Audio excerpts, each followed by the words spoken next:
anunciando la verdad. Son los hijos del Altísimo, a la tierra reclamar. Vienen y van luchando para salvar a las almas del abismo, por una guerra que ganar. Escuadrones bien armados van luchando para salvar, para esta tierra reclamar. Con la palabra en su boca y el escudo de la verdad, para esta tierra reclamar.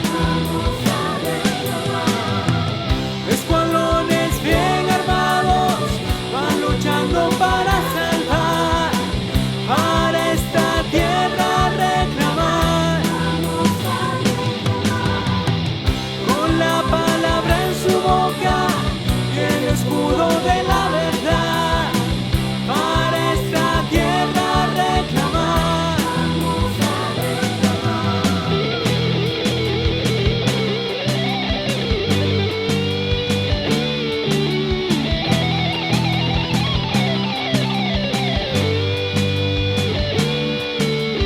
Guerreros van anunciando la verdad. Son los hijos del Altísimo, a la tierra reclamar.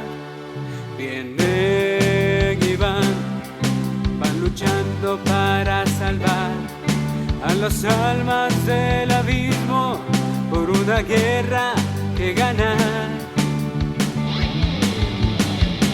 Escuadrones bien armados van luchando para salvar, para esta tierra reclamar. Con la palabra en su boca y el escudo de la verdad, para esta tierra reclamar. Escuadrones bien armados van luchando para salvar, para esta tierra reclamar. Con la palabra en su boca y el escudo de la verdad, para esta tierra reclamar.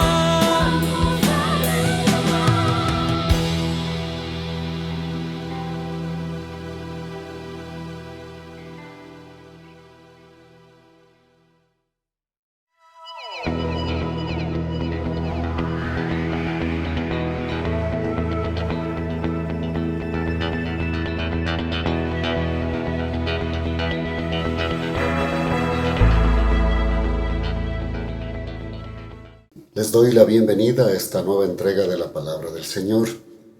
Hoy veremos el Espíritu Santo, la parte 2.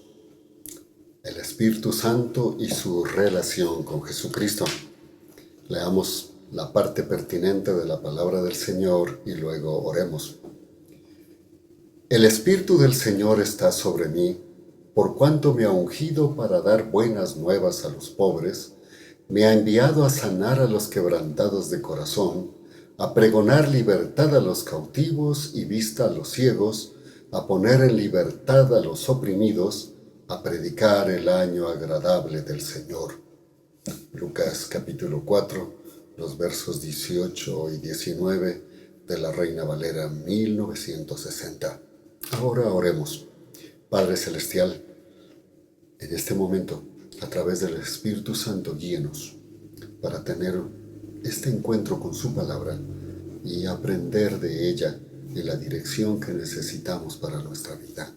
En el nombre de Jesús. Amén y amén. En esta ocasión,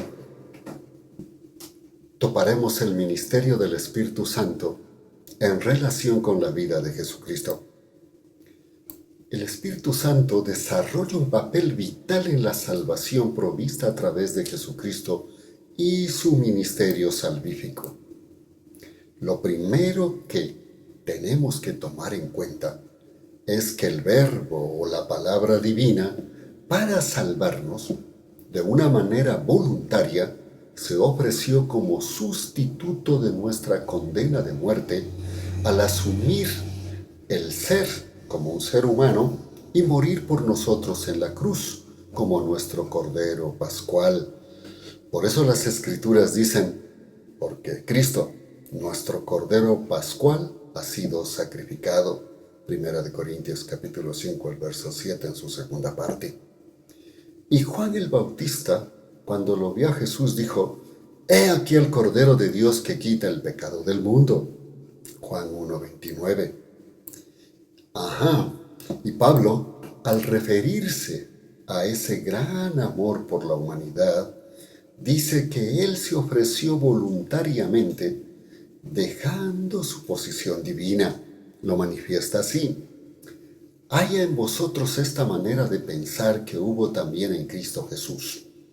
Existiendo en forma de Dios, él no consideró el ser igual a Dios como algo a que aferrarse, sino que se despojó a sí mismo, tomando forma de siervo, haciéndose semejante a los hombres, y hallándose en condición de hombre, se humilló a sí mismo, haciéndose obediente hasta la muerte y muerte de cruz». Filipenses capítulo 2, los versos del 5 al 8. Así que el Verbo divino, al tomar forma humana, se hizo como uno de nosotros, pero sin pecado. Sin embargo, enfrentó todo lo que cualquier humano tiene que hacerlo. ¿Cómo lo logró? Es aquí donde entra la obra y ministerio del Espíritu Santo. Por eso hoy veremos la obra del Espíritu Santo en la vida de Jesús. Porque es el Espíritu Santo el protagonista en su vida humana redentora, desde su engendramiento, desarrollo, vida, muerte, resurrección y proclamación para vida eterna. Lo abordaremos en 6 puntos. Veamos el primero. El Espíritu Santo es quien proveyó el engendramiento del cuerpo humano de Cristo. El Espíritu Santo fue quien engendró en la Virgen María para proporcionar el cuerpo humano que tomaría el Verbo divino a fin de vivir entre nosotros como Jesucristo. El ángel Gabriel le respondió a la Virgen María respecto a cómo se daría esto de que sería madre si ella no conocía varón. Respondió el ángel y dijo: «El Espíritu Santo vendrá sobre ti, y el poder del Altísimo te cubrirá con su sombra, por lo cual también el santo ser que nacerá será llamado Hijo de Dios». Lucas capítulo 1, al verso 35.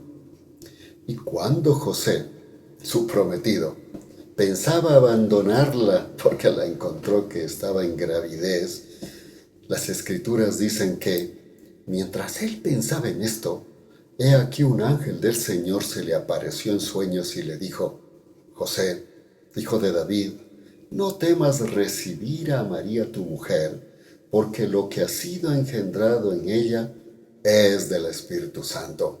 Mateo 1:20. Es el Espíritu Santo quien prepara el nacimiento virginal para la encarnación, y lo que se engendró fue la naturaleza humana, no la persona, porque el Verbo o la palabra ya existía desde la eternidad, y por medio de quien realmente se hizo todo este universo, esto que existe y subsiste. Juan en su Evangelio declara: «Todas las cosas fueron hechas por medio de él», hablando del Verbo o la palabra, «y sin él no fue hecho nada de lo que ha sido hecho». Juan 1:3. Y en el verso 14 dice: «Y el Verbo se hizo carne y habitó entre nosotros, y contemplamos su gloria, como la gloria del unigénito del Padre, lleno de gracia y de verdad». Juan 1:14. Pablo dirá de Jesucristo, el Verbo encarnado: «Porque en él fueron creadas todas las cosas que están en los cielos y en la tierra, visibles e invisibles, sean tronos, dominios, principados o autoridades. Todo fue creado por medio de él y para él. Y él antecede a todas las cosas, y en él todas las cosas subsisten». Colosenses 1, los versos 16 y 17. Es el Espíritu Santo quien provee este cuerpo para la intervención divina que se verá reflejada en su perfección moral y su consagración al cumplimiento del plan salvífico. La encarnación significa que, si bien el cuerpo que tomó Jesucristo a través de la Virgen María tenía todos los componentes de un ser humano, se trataba de una naturaleza humana sin pecado y no meramente una naturaleza humana santificada. Por eso las Escrituras dirán, por tanto, puesto que los hijos han participado de carne y sangre, de igual manera Él participó también de lo mismo para destruir por medio de la muerte al que tenía el dominio sobre la muerte. Este es el diablo. Hebreos 2:14. Por lo tanto, dice, entrando en el mundo, Él dice, sacrificio y ofrenda no quisiste, pero me preparaste un cuerpo. Hebreos 10:5. Es el Espíritu Santo quien preparó todo para la encarnación del Verbo y cumplir así el plan divino de salvación. Vamos al segundo punto. El Espíritu Santo es quien lo sostuvo en la tentación del desierto. Entonces, Jesús, lleno del Espíritu Santo, volvió del Jordán y fue llevado por el Espíritu al desierto por 40 días y era tentado por el diablo. Dice las Escrituras en Lucas capítulo 4, los versos 1 y 2 en su primera parte. ¿Sabe? Jesús dependió de la guía y dirección del Espíritu Santo, lo que le permitió hacer siempre lo que estaba en los planes de Dios y permanecer con el poder de Él para vencer. Es el Espíritu Santo quien lo sostuvo durante la tentación del desierto. Por eso Juan, hablando de Jesús, dirá, porque el que me envió conmigo está. El Padre no me ha dejado solo, porque yo hago siempre lo que le agrada a Él. Juan 8:29. El desierto implica la vida humana sometida a necesidades, padecimientos y prueba, es decir, a presión tal que el enemigo tenga armas con que tentarnos, pero a la vez el depender del Espíritu Santo nos da las fuerzas necesarias para vencer. Es el Espíritu Santo quien nos da la victoria a toda prueba y tentación. Es cuando mostramos nuestra fe y dependencia. Jesús tuvo que mostrar que dependía del Espíritu Santo para vencer las propias necesidades de su cuerpo mortal. En tercer lugar, el Espíritu Santo lo capacitó de poder y autoridad para su ministerio. Dice Lucas, entonces Jesús volvió en el poder del Espíritu a Galilea y su fama se difundió por toda la tierra. Y cuando abrió el rollo, encontró el lugar donde estaba escrito, el Espíritu del Señor está sobre mí, porque me ha ungido para anunciar buenas nuevas a los pobres, me ha enviado para proclamar libertad a los cautivos y vista a los ciegos, para poner en libertad a los oprimidos y para proclamar el año agradable del Señor. Lucas capítulo 4, el verso 14 y el 17 y el 18. Y cuando tuvo que enfrentar las acusaciones de los fariseos, referente a que con el poder de Belcebú, príncipe de los demonios, echaba fuera demonios, Jesús manifestó, si Satanás echa fuera a Satanás, contra sí mismo está dividido. ¿Cómo pues permanecerá en pie su reino? Y si yo echo fuera los demonios por Belcebú, ¿por quién los echan fuera vuestros hijos? Por tanto, ellos serán vuestros jueces.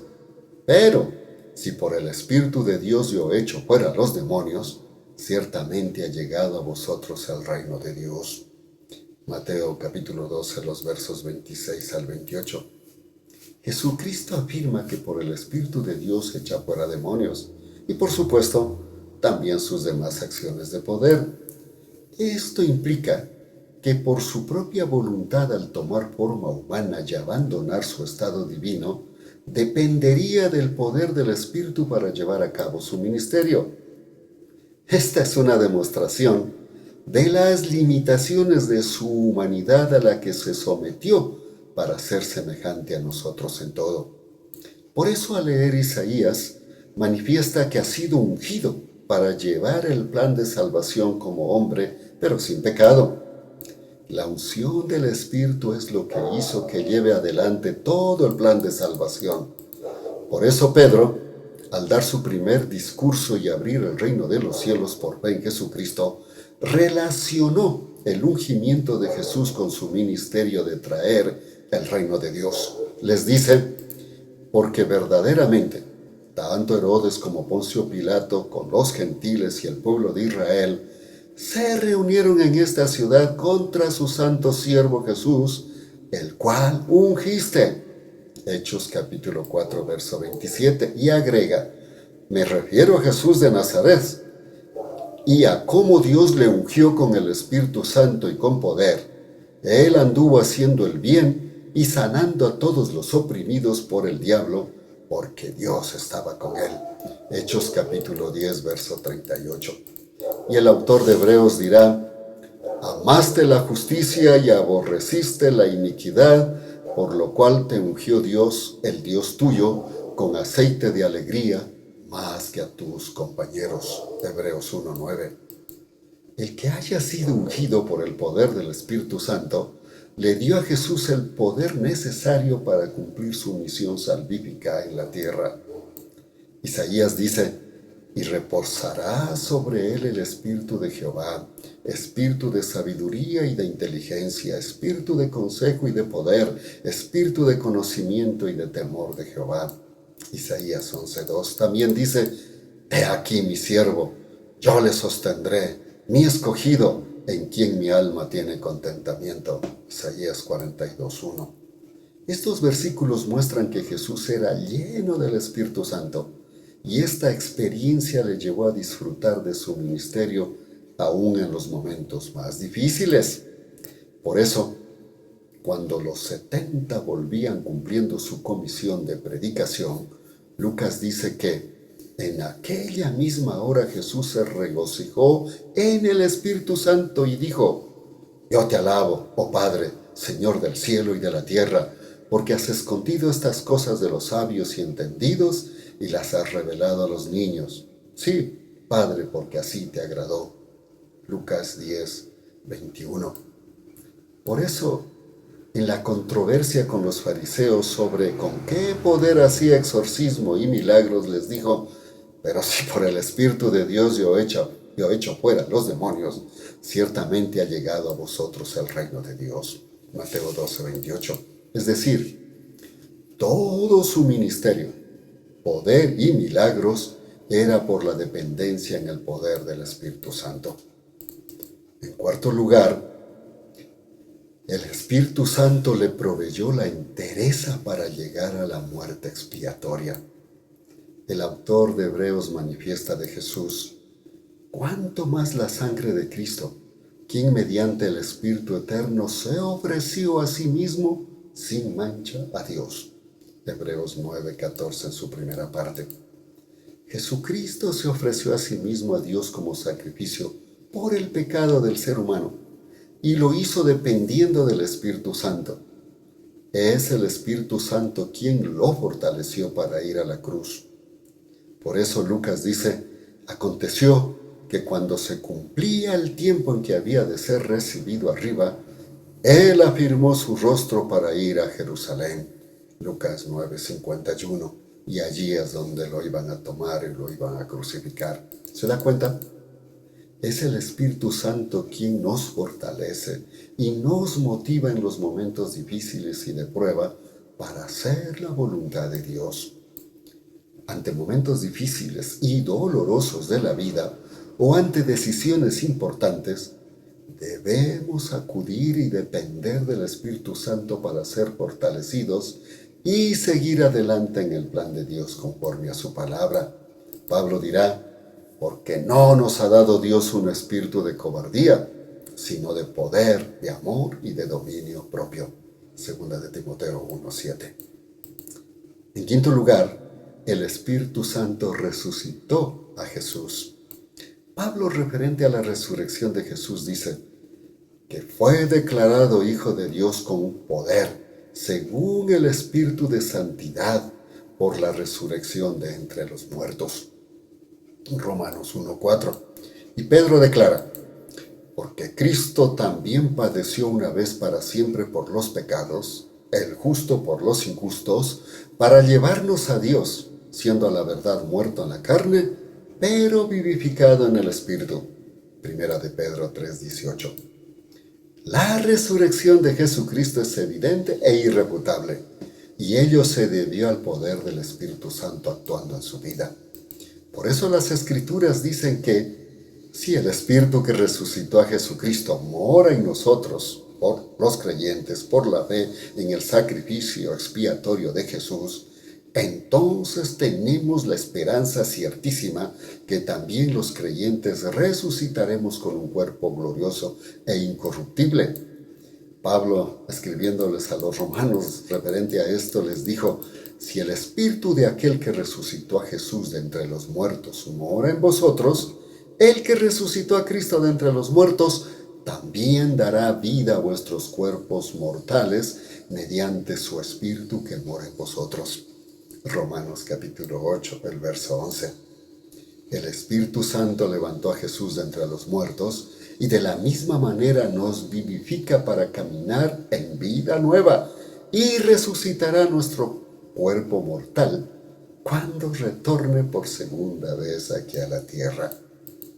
En sexto lugar, el Espíritu Santo y el ministerio de salvación. Es el Espíritu Santo el que lleva este ministerio. Luego de la resurrección de Jesucristo, es el Espíritu Santo quien a través de los creyentes lleva el ministerio de salvación y es quien convence a los incrédulos a decidir tomar o no por la fe el camino de salvación que Dios ofrece a través de Jesucristo. Pero estos temas serán tratados por separado en otros mensajes. Por el momento dejemos planteando que con los creyentes, el Espíritu Santo viene a morar en sus vidas para darles el carácter de hijos e hijas de Dios, ser la garantía de la salvación, brindarles el poder sobre el pecado y las fuerzas malignas y guiarlos constantemente en la dirección de las Sagradas Escrituras. Por eso Jesús dijo, y yo rogaré al Padre, y os dará otro consolador para que esté con vosotros para siempre. Juan 14:16. Y Pablo manifestará, en él también, vosotros habiendo oído la palabra de verdad, el evangelio de vuestra salvación, y habiendo creído en él, fuisteis sellados con el Espíritu Santo que había sido prometido, quien es la garantía de nuestra herencia para la redención de lo adquirido, para la alabanza de su gloria. Efesios 1, los versos 13 y 14. En cambio, con los incrédulos, es el Espíritu Santo quien les abre los ojos, la mente, el corazón, para que se den cuenta de su condición y puedan decidir creer o no. Juan relata esto que dijo Jesús, pero yo os digo la verdad, os conviene que yo me vaya, porque si no me voy, el Consolador no vendrá a vosotros. Y si yo voy, os lo enviaré. Cuando Él venga, convencerá al mundo de pecado, de justicia y de juicio. En cuanto a pecado, porque no creen en mí. En cuanto a justicia, porque me voy al Padre y no me veréis más. Y en cuanto a juicio, porque el príncipe de este mundo ha sido juzgado. Juan capítulo 16, los versos del 7 al 11. Concluyamos. Jesucristo, al tomar forma humana, de una manera libre y voluntaria, se despojó a sí mismo de sus poderes y se hizo siervo, y en calidad de siervo de ser humano, aunque sin pecado, soportó todo lo de un ser humano, hasta la muerte y muerte de cruz. ¿Cómo lo logró? Dependiendo del Espíritu Santo. En este sentido, vivió para darnos ejemplo de dependencia y sometimiento a Dios, mediante su palabra y la dependencia del Espíritu Santo. Recuerde que Jesús pasó por las etapas de crecimiento como todo ser humano, y en esto tuvo que ir desarrollando sus talentos, habilidades, etcétera, como cualquier otro ser humano, desde la niñez, la adolescencia, la juventud, para finalmente tomar su vida totalmente al ministerio por el cual vino a esta tierra. Por eso Lucas relata el hecho de que de niño con sus padres ya mostraba sabiduría en el conocimiento correcto de la palabra de Dios, cuando lo encontraron en el templo charlando con los maestros de la ley y haciéndoles preguntas. Los tenía boquiabiertos. Sin embargo, a pesar de esto, estaba en sometimiento a sus padres. Lucas dice que descendió con ellos y fue a Nazaret y estaba sujeto a ellos. Y su madre guardaba todas estas cosas en su corazón. Y Jesús crecía en sabiduría, en estatura y en gracia para con Dios y los hombres.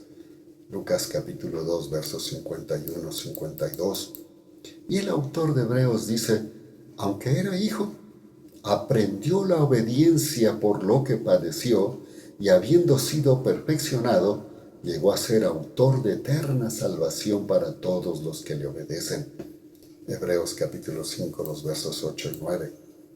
Así que Jesús como ser humano tuvo crecimiento genuino, y esto lo logró porque aprendió a estar sujeto a sus padres y a la palabra, por supuesto, y a la dirección en el poder del Espíritu Santo.